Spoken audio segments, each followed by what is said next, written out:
నమస్తే AP 13 news కి స్వాగతం. వార్తల ముందుగా ముఖ్యాంశాలు. ఉత్తరాఖండ్ గంగా నది వద్ద ప్రాంతంలో నిర్వహించిన ప్రధాని నరేంద్ర మోడీ.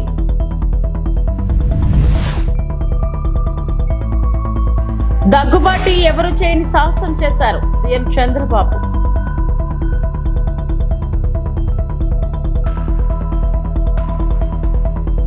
రేషన్ బియ్యం అక్రమ రవాణాపై ఉక్కుపాదం మంత్రి నాదెండ్ల మనోహర్.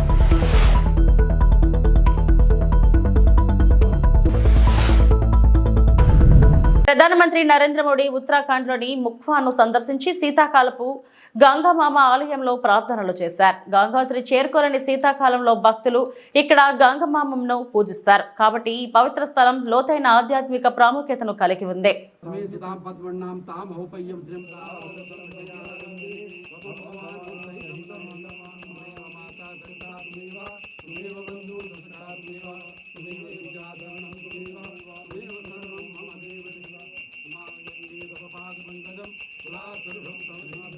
शीदंतरिक्षपुंशिष्णोदुः शवमृततः विश्ववेदाः स्वस्ति नस्तारश्चो अरिष्टनेमिः स्वस्ति नो बृहस्पतिर्दधातु कुलगंगा मैया की जय. पापापहार दुर्कारी तरंगकारी शवमृततः विश्ववेदाः स्वस्ति नस्तारश्चो अरिष्टनेमिः स्वस्ति नो बृहस्पतिर्दधातु कुलगंगा मैया की जय. पापापहार दुर्कारी तरंगकारी स्वस्ति न इंद्रो बृहस्पतिः स्वस्ति नः पूषा विश्ववेदाः स्वस्ति नस्तारश्चो अरिष्टनेमिः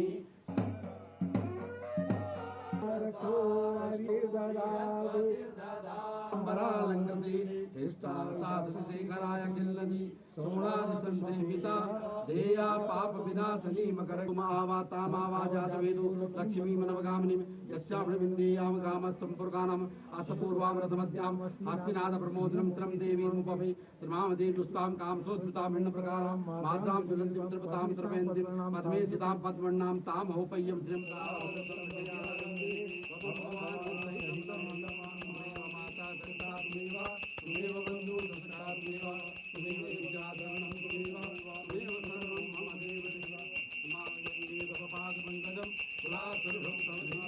शीदंतरिक्षपुंशिष्णोदुः शवमृततः विश्ववेदाः स्वस्ति नस्तारश्चो अरिष्टनेमिः स्वस्ति नो बृहस्पतिर्दधातु कुलगंगा मैया की जय. पापापहार दुर्कारी तरंगकारी स्वस्ति न इंद्रो बृहस्पतिः स्वस्ति नः पूषा विश्ववेदाः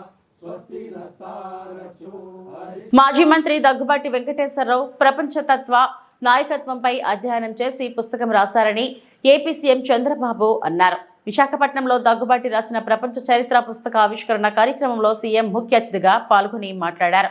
దగ్గుబాటి వెంకటేశ్వరరావు నా తోడలుడు ఎన్టీఆర్ వద్ద ఇద్దరం అన్ని నేర్చుకున్నాం. ఆయన ఓ పుస్తకం రాస్తారని నేనెప్పుడు అనుకోలేదు.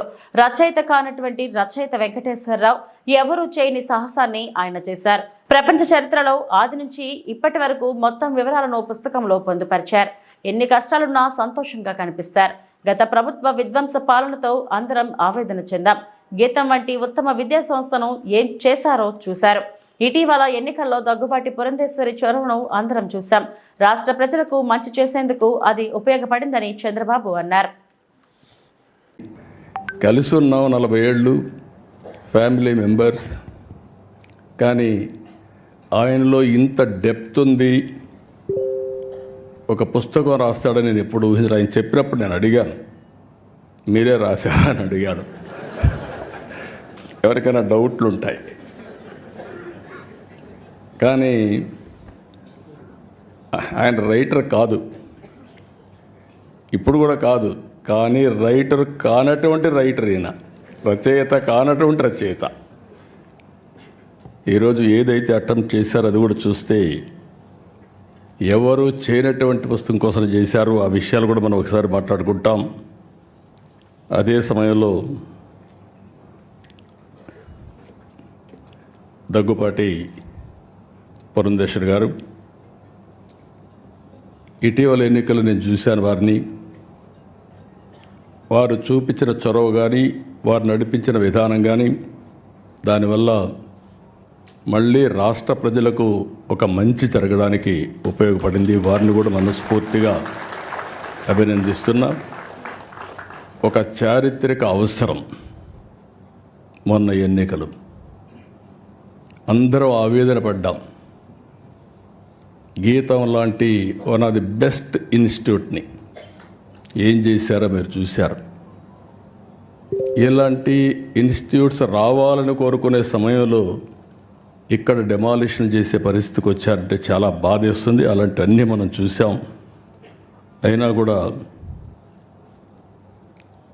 ఈరోజు ఇక్కడనే భరత్ కూడా ఉన్నాడు.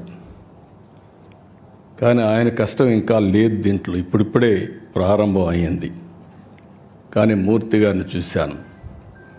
ఆయన ఒక చరిత్ర సృష్టించాడు. భావి తరాలకి ఓసారి ఒక్కొక్క చరిత్ర. ఆయన కూడా చూసి నేను అడిగాను ఒకరోజు, మీరెందుకు గీతం ఇన్స్టిట్యూట్ పెట్టారని అడిగాను. ప్రతి ఒక్కరి జీవితంలో, ఎందుకంటే ఈరోజు వెంకటేశ్వరరావు గారు రాసిన పుస్తకం ప్రపంచ చరిత్ర. ప్రపంచ చరిత్ర కూడా ఇప్పుడే వెంకయ్యనాయుడు గారు మాట్లాడినట్టు మనుషుల్లో ఆ సమయంలో కలిగే ఆవేశాలు కానీ, ఆ సమయంలో కలిగే ఒక ఎమోషన్స్ కానీ డిస్టర్బ్ అయినప్పుడు జరుగుతూ ఉంటాయి. ఈరోజు ఇక్కడ కూర్చున్నటువంటి గీతం యూనివర్సిటీ చూస్తే మూర్తి గారి రెండో అబ్బాయికి సీట్ ఇవ్వలేదు. ఏదైతే విజయవాడలో ఉన్నటువంటి సిద్ధార్థ ఇవ్వకపోతే, నేను అడిగితే సీట్ ఇవ్వలేదు, నీకంటే పెద్ద ఇన్స్టిట్యూట్ పెడతా, గొప్ప ఇన్స్టిట్యూట్ పెడతా అని గీతం స్టార్ట్ చేసిన వ్యక్తి మూర్తి గారు. ఇది నమ్మడానికి శక్యం కాదు, కానీ ఇది వాస్తవం. ఆయన చెప్పిన మాటలు ఇవి. నాకు అలాంటివి చరిత్రలో చాలా జరిగే పరిస్థితి వస్తుంది. అందుకని భారత్ పైన కూడా చాలా బాధ్యత ఉంది. నాకు ఒక నమ్మకం కూడా ఉంది. మూర్తి గారి స్ఫూర్తి ఉంది. ఈ ఇన్స్టిట్యూట్ని బ్రహ్మాండంగా చేస్తారని చెప్పి ఆశిస్తున్నాం. వెంకటేశ్వరరావు గారు ఆయన జీవితమే ఒకసారి కానీ ఇది చేసుకుంటే, ఆయన చెప్పినట్టు ఆయన ఒక డాక్టర్గా చేసిన తర్వాత ఆయన చేయాల్సింది ప్రాక్టీస్ చేయాల. ప్రాక్టీస్ చేయాల.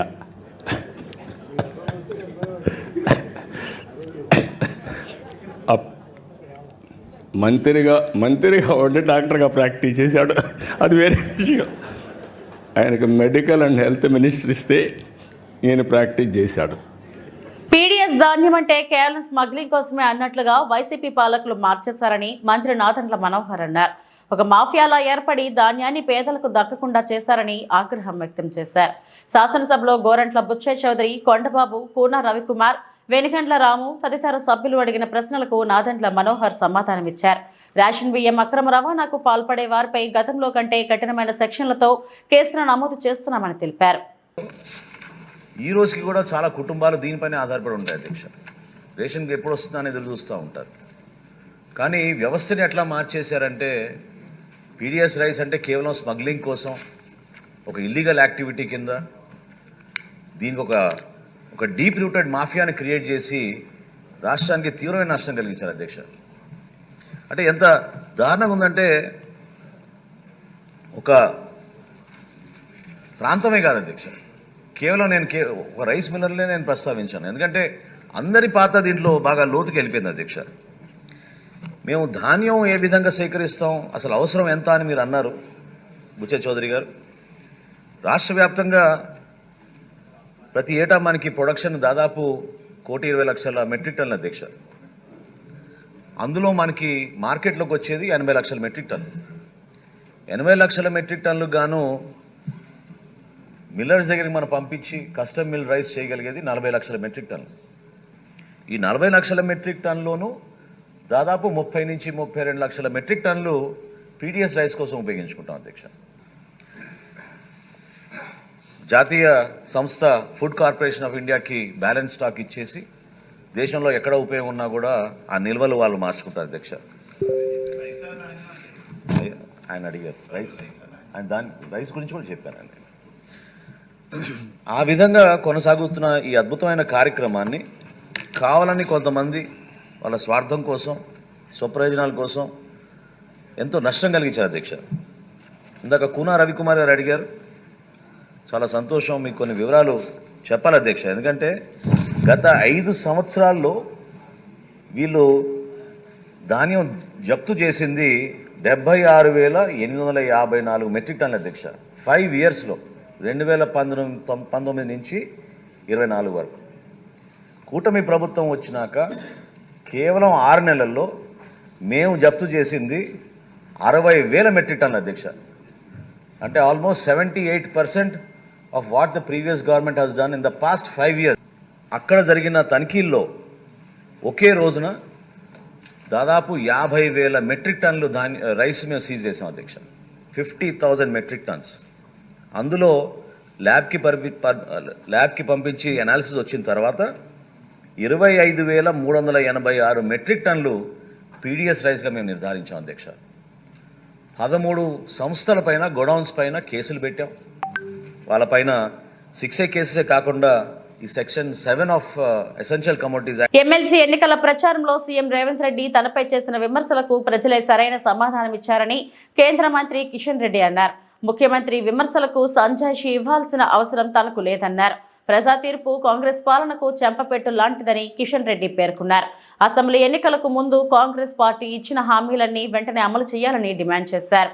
కాంగ్రెస్ పార్టీ ప్రభుత్వ పాలనకు గత పార్లమెంట్ ఎన్నికల్లోనే ప్రజలు మరి కర్రు కాచి వాత పెట్టారు. ఈ ఎన్నికల్లో మరి పూర్తిగా తమ అభిప్రాయాన్ని స్పష్టం చేశారు. కాబట్టి ముఖ్యమంత్రి గారు మాట్లాడేటువంటి విషయాల మీద నేను స్పందించదలుచుకోలేదు. ఆయన గాలి మాటలు మాట్లాడుతుంటే నేను మాట్లాడుతూ ఉంటే ఆయనకు అలసిగా కనిపిస్తుంది. కాబట్టి ఆయన మాటలకు వ్యక్తిగతంగా ప్రభుత్వపరమైన అంశాలు కావచ్చు, విధానపరమైనటువంటి అంశాల మీదనే తప్పకుండా మాట్లాడతాను.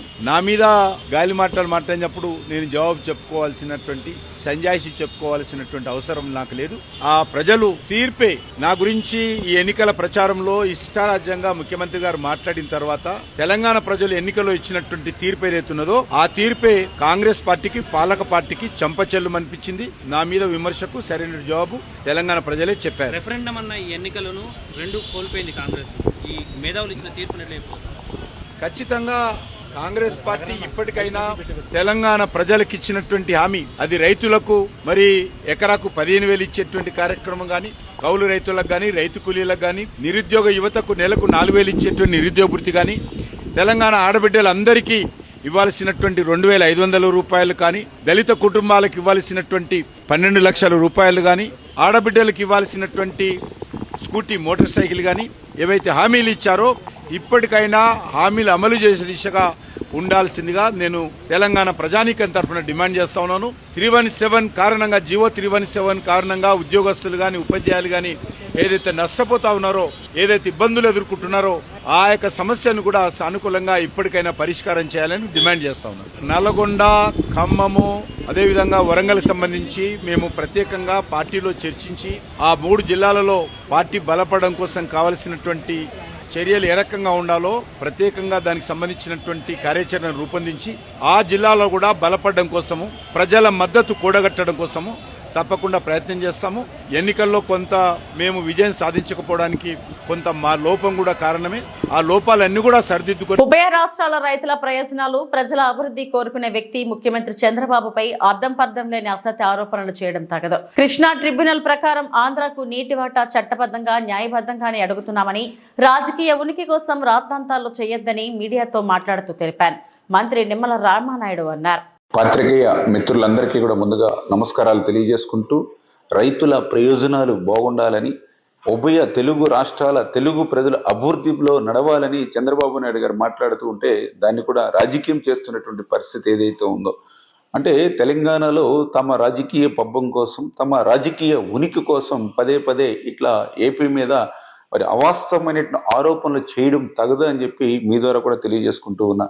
నిన్ననే మాట్లాడుతూ ఉన్నారు, ఏదైతే రోజుకి 10,000 క్యూసెక్ల నీరు తరలించిపోతున్నారని ఆరోపణలు చేస్తున్నారు. ఏదైతే చట్టబద్ధంగా న్యాయబద్ధంగా ఆంధ్రప్రదేశ్ రాష్ట్రానికి రావాల్సినటువంటి వాటానే తీసుకుంటున్నాం తప్ప అదనంగా తీసుకోవట్లేదు అనే విషయాన్ని మీ ద్వారా ఈ సందర్భంగా తెలియజేస్తూ ఉన్నా.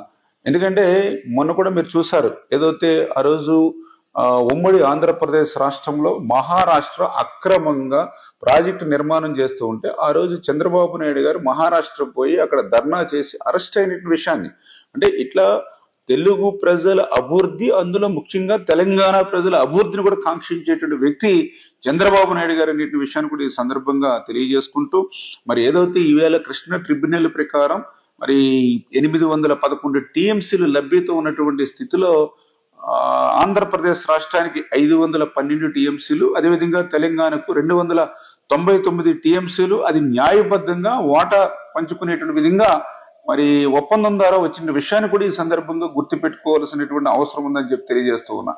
మరి ఇటువంటి పరిస్థితుల్లో మొన్న మనం చూసాం 2024-25లో శ్రీశైలంకి 1600 టీఎంసీల నీరు మరి పెద్ద ఎత్తున వచ్చినటువంటి పరిస్థితి మనం చూసాం. ఏదైతే ఆ యొక్క కృష్ణా నదికి దిగువన ఆకరణ ఉన్నటువంటి ప్రకాశం బ్యారేజ్ ఏదైతే ఉందో ఆ ప్రకాశం బ్యారేజ్ నుంచి 871 టీఎంసీలు, అక్షరాల 871 టీఎంసీలు వృధాగా సముద్రంలోకి, బంగాళాఖాతంలోకి, ఉప్పు నీరులోకి కలిసిపోయినటువంటి పరిస్థితి. నేను అడుగుతూ ఉన్నా, అంటే ఏదైతే ఈ యొక్క వృధాగా సముద్రంలోకి పోవడం కంటే ఏదైతే అదనంగా వచ్చినటువంటి ఆ వరద జలాల్ని అత్యంత వెనకబడినటువంటి కరువు జిల్లాలైనటువంటి రాయలసీమకు, అదేవిధంగా ఫ్లోరైడ్ బాధితులు పెద్ద ఎత్తునటువంటి ప్రకాశం జిల్లాకు మరి ఆ వరద జలాల్ని ఉపయోగించుకుంటే తప్పేంటో మరి ఈవేళ మరి మీరు కూడా సమాధానం చెప్పాల్సినటువంటి అవసరం అయితే ఖచ్చితంగా ఉంది. ఏదైతే శ్రీశైలం దగ్గర కూడా మొన్న మనం చూసాం, కృష్ణానదికి చరిత్రలో ఎప్పుడూ లేనటువంటి విధంగా మొన్న 2024 అక్టోబర్ 25 వరకు మరి కృష్ణా నదికి సంబంధించి ఇన్ఫ్లో వస్తూ ఉన్నటువంటి పరిస్థితి. అంటే ఆ రకంగా పెద్ద ఎత్తున ఏదైతే కృష్ణా నదికి గతంలో ఎప్పుడూ లేనటువంటి విధి. వైఎస్ఆర్సీపీ కేంద్ర కార్యాలయంలో మాజీ ముఖ్యమంత్రి వైఎస్ఆర్సీపీ అధినేత వైఎస్ జగన్మోహన్ రెడ్డి నగరం జిల్లా నందిపుర పీఠాధిపతులు గురువారం కలిశారు. భూమి పూజకు ఆయనను ఆహ్వానించారు. ఏప్రిల్ 30న నందిపురంలో ప్రపంచంలోనే ఎత్తైన 108 అడుగుల శ్రీ అర్ధనారీశ్వర స్వామి విగ్రహానికి భూమి పూజ కార్యక్రమం నిర్వహించనున్నారు.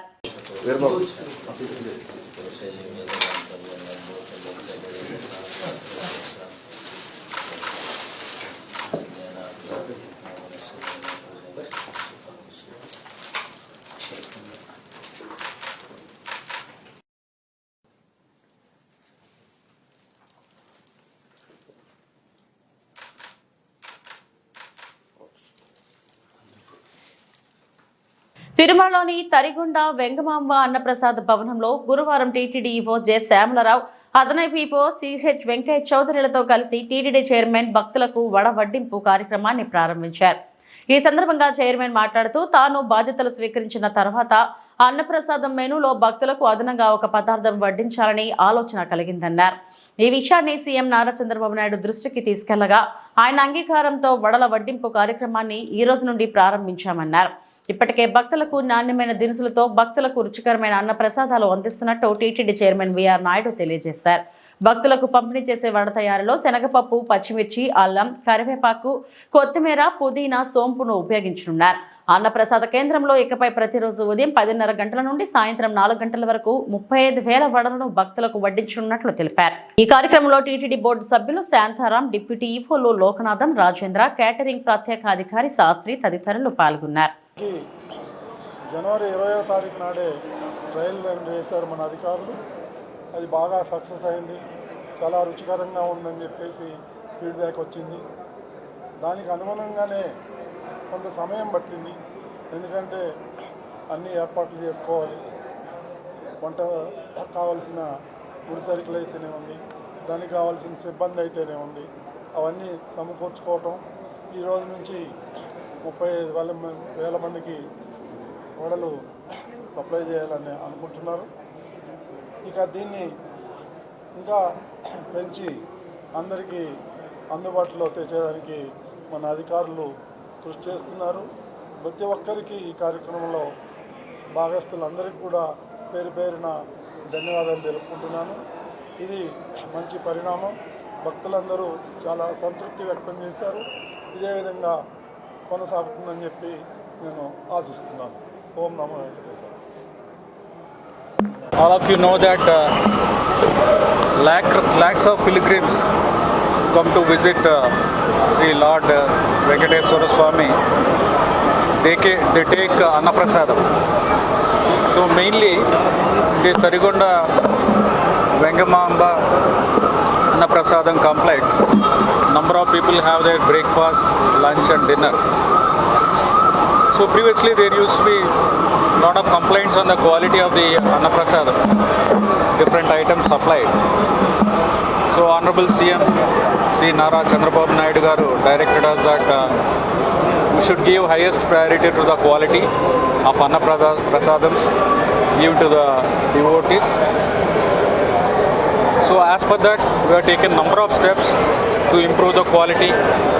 So basically starting with the quality of the ingredients which are medical మాఫియాగా శ్రీకాకుళం మత్తు పదార్థాల నివారణపై చర్యల శూన్యం. పేపర్ ప్రకటనకే పరిమితమైన మెగా డిఎస్సీ. పత్రికా సమావేశంలో ఏవైఎఫ్ రాష్ట్ర అధ్యక్షులు మొజ్జాడ యుగంధర్, జిల్లా అధ్యక్ష కార్యదర్శులు బొత్స సంతోష్, కొన్నా శ్రీనివాసరావులు పిలుపు. శ్రీకాకుళం జిల్లాలో ఉన్న అన్ని నియోజకవర్గాలు మెడికల్ మాఫియాగా మారాయని ఏఐవైఎఫ్ రాష్ట్ర అధ్యక్షులు మొజ్జాడ యుగంధర్, జిల్లా అధ్యక్ష కార్యదర్శులు బి సంతోష్, కొన్న శ్రీనివాసరావులు అన్నారు. నరసనపేట కేంద్రంలో ప్రైవేట్ కళాశాలలో పత్రికా సమావేశం ఏర్పాటు చేశారు. అనంతరం వారు మాట్లాడుతూ జిల్లాలో ఆర్ఎంపీ డాక్టర్ నుండి ఎండి డాక్టర్ల వరకు అధిక మొత్తంలో టెస్టులు, స్కానింగ్ పేరుతో దోపిడీ చేస్తున్నారని, మెడికల్ కౌన్సిల్ ఆఫ్ ఇండియా నిబంధనలను వ్యతిరేకంగా హాస్పిటల్లో నోటీస్ బోర్డులు ఏర్పాటు చేయకుండా ఇష్టానుసారంగా వ్యవహరిస్తున్నప్పటికీ జిల్లా వైద్య శాఖ అధికారి వారిపై ఎటువంటి చర్యలు తీసుకోకపోవడం ఏమిటని వారు ప్రశ్నించారు. అదేవిధంగా పేద ప్రజలు అనారోగ్య పరిస్థితుల్లో డాక్టర్స్ వద్దకు వెళితే ముందుగానే టెస్టులు చేయించాలని, స్కానింగ్ తీయాలని భయపెట్టి వారి వద్ద నుండి సొమ్మును వసూలు చేస్తున్నారని అన్నారు. ఈ కార్యక్రమంలో ఏవైఎఫ్ నాయకులు R Aravind, P Vasu, Y Venu, Narayanarao, Bhaskar Rao తదితరులు పాల్గొన్నారు.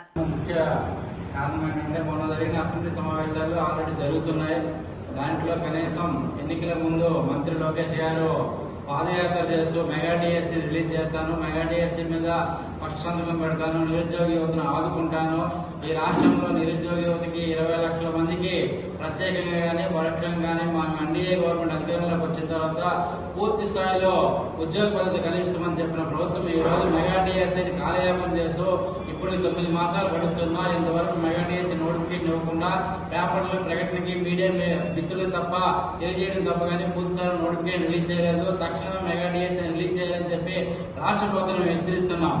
అదే తరుణంలో కూడా ఈ రోజు చూసుకుంటే ఈ రాష్ట్రంలో 2,34,000 ఉద్యోగాలు ఖాళీ ఉన్నాయి. వివిధ శాఖల్లో గ్రూప్ 1, గ్రూప్ 2, గ్రూప్ 3, అలాగే మెగా డిఎస్సీ, అలాగే అవుట్ సోర్సింగ్ కింద కూడా ఎస్టీ బ్యాక్లాగ్ పోస్టులు కూడా పూర్తి స్థాయిలో ఖాళీలు ఉన్నాయి. అవి తక్షణమే భర్తీ చేయాలని చెప్పి రాష్ట్ర ప్రభుత్వాన్ని మేము కోరుతున్నాం.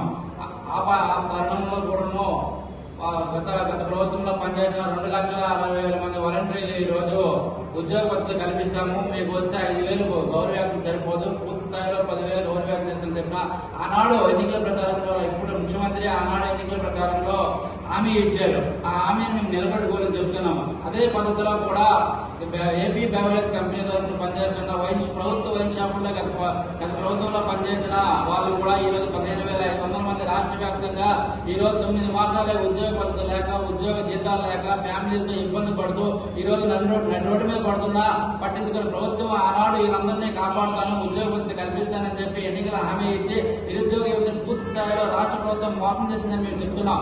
అలాగే అలాంటి పద్ధతులు కాకుండా పూర్తి స్థాయిలో ఏదో పద్ధతిలో ఎక్కడో దగ్గర అకామిడేట్ చేసి పూర్తి స్థాయిలో ఉద్యోగ భద్రత కల్పించాలని చెప్పి రాష్ట్ర ప్రభుత్వాన్ని మేము డిమాండ్ చేస్తాం.